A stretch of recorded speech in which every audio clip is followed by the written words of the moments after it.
Stage performer and film producer Mrs. Josephine Abraham is honest about events in her life, almost to the point of brashness. Hers is humor that rewinds a harsh life at some point, but which down memory lane evokes the saying that no condition is permanent. She might look very radiant now, but it has not always been easy. Those days when there were times at some point in my life as a girl, and all I could afford was bend down clothes, and not even many. I think I remember very well that I had like two, one black, one white, and like 3 different colors of shirts.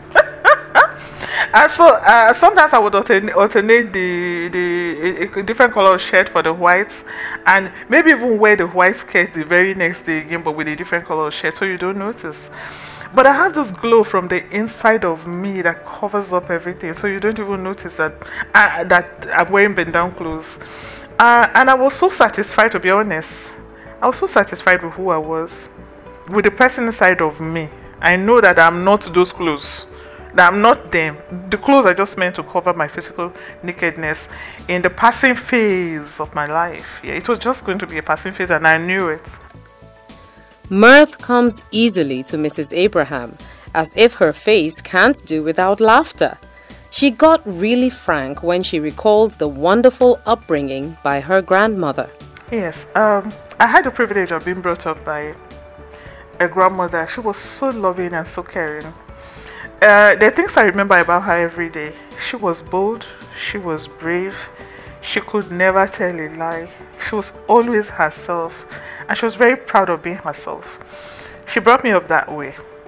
Mrs. Abraham says her early life, though sharing church going with her siblings, wasn't one she really saw as religious. She, however, says her grandmother hammered virtues into her. At a time, she wondered how she could have missed the point that the grandma was actually pulling it all out of the Bible, so to speak. There were things she told me as a child, that when I grew up and I started to read the Bible, let me just, not just when I grew up, when I fell in love with God, I fell in love with God after God showed me His love in spite of me. And He showed me His love, so I fell in love with Him as well. And I started to study God's word in the Bible.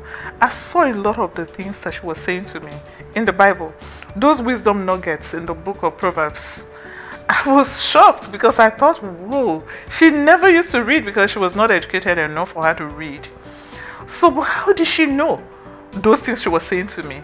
She was actually quoting from the very heart of God.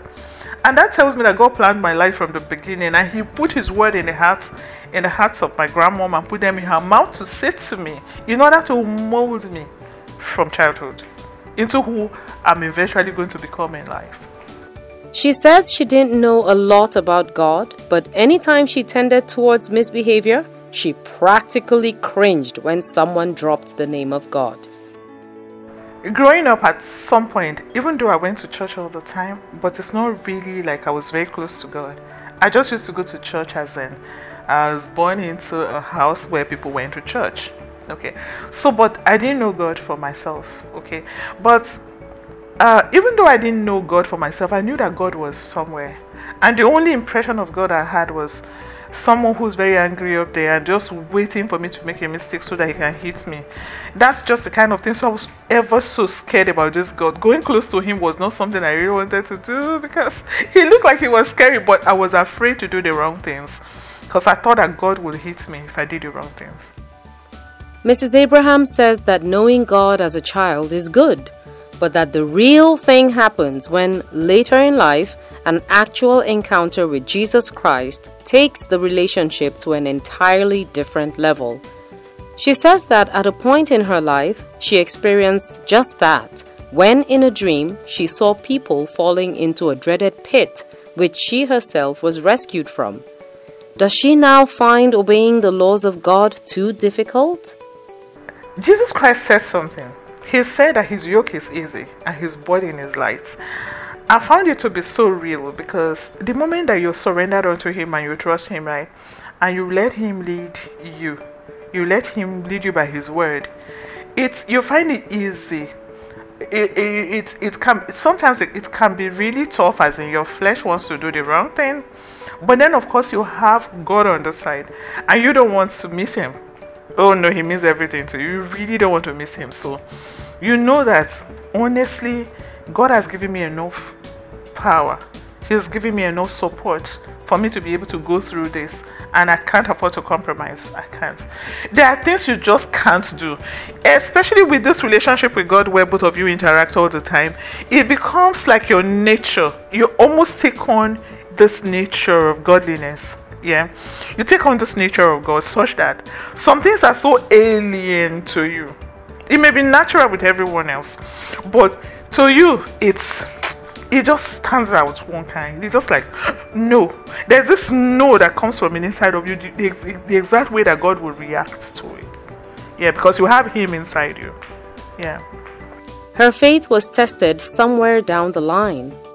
When I left home, it was because I found Jesus and I found love, so much love in him, and I wanted to shout it everywhere.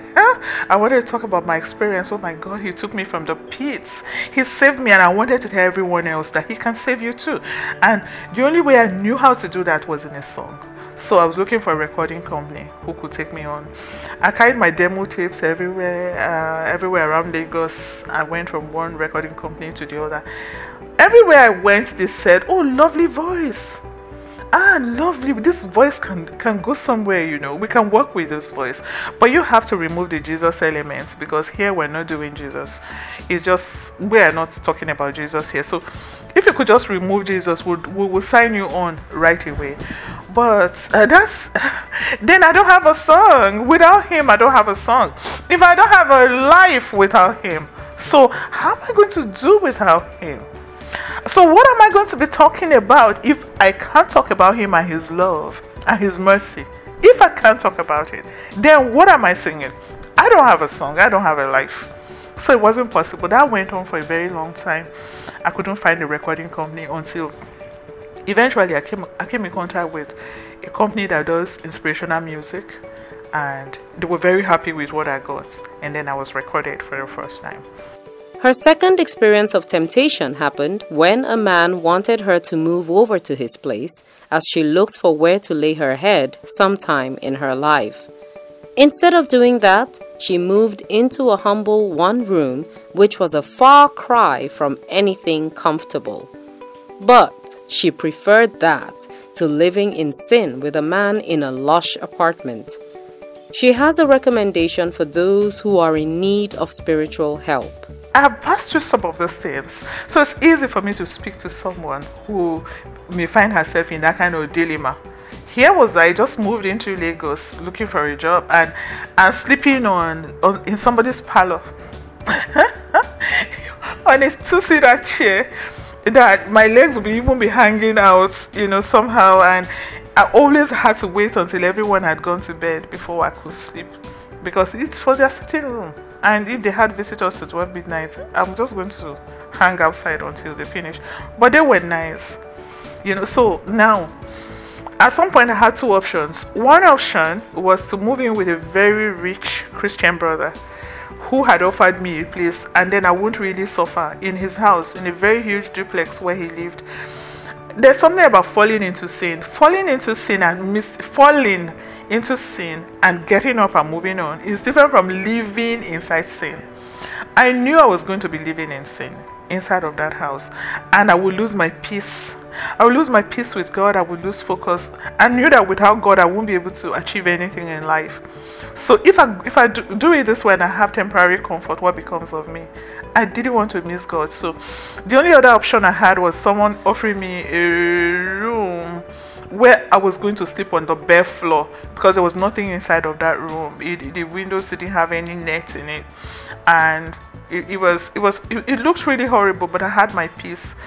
I had to move into that little room. At least I had a space alone, where I could really worship God alone, unlike where I was sleeping on the chair, and also unlike living in sin. Mrs. Abraham sums it up with her understanding of integrity. If I tell you that I love people of integrity, then I'm just really saying that let me use myself as an example, right? I do not lie. If I tell you anything, that's what it is. I'm not afraid to tell you when I'm wrong, that I'm sorry I'm wrong. I'm also I do not cheat, right? Anything I tell you, that's what it is. If you check anywhere, that's what it is. Yeah, and for me, integrity is actually being true to yourself and not faking who you are. You're just real. You are yourself. Under no circumstance you would not lie. You would not cheat. Yeah. For things as small as having an appointment, to maybe I tell you I'm coming to see you or something. If I say so to you, my heart follows it. My heart follows everything I say. So once I've told you that I'm coming to see you, if for any reason it's really impossible for me to get to where you are, I'm going to call you ahead of time. I'm not going to wait until it's past and I'm giving excuses. No, I will call you ahead of time and tell you my difficulty. I relate it to you that I want to come to you, but I have this difficulty that's making it look like I may not be able to get to you at this time. Is there a way we can reschedule?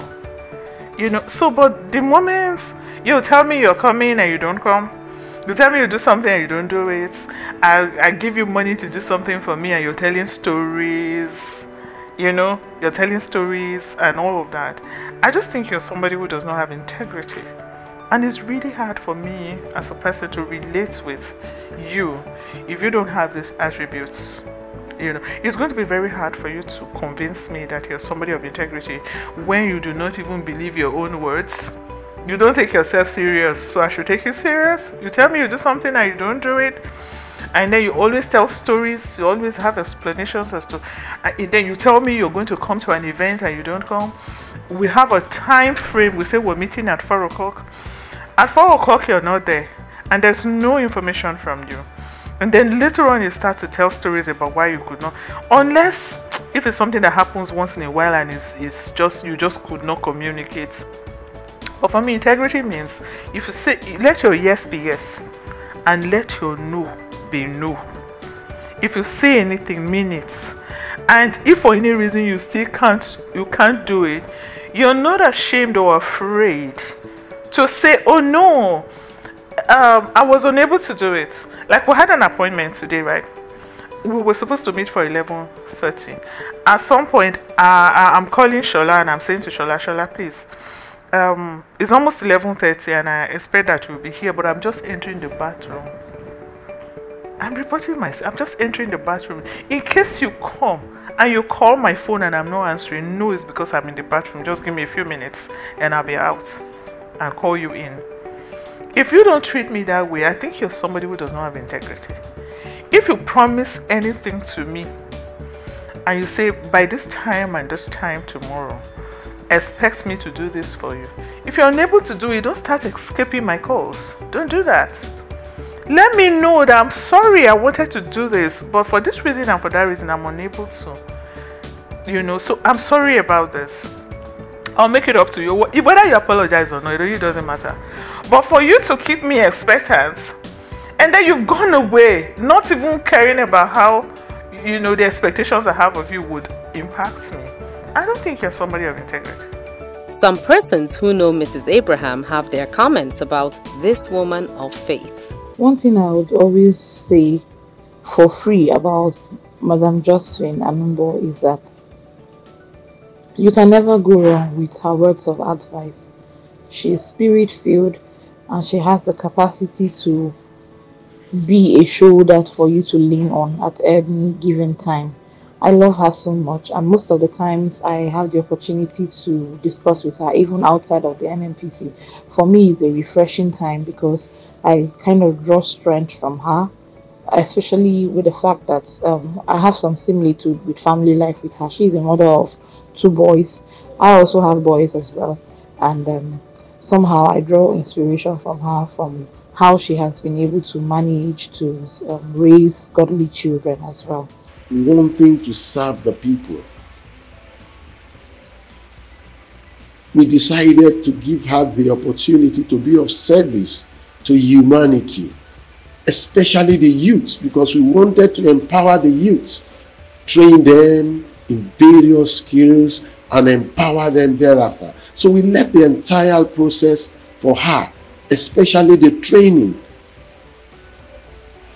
to identifying the various skills that these people could really fit in. And she did that just perfectly well. You interact with the notable songwriter and movie producer, and she sees you off with laughter. Her pool of it does seem to be rich and deep.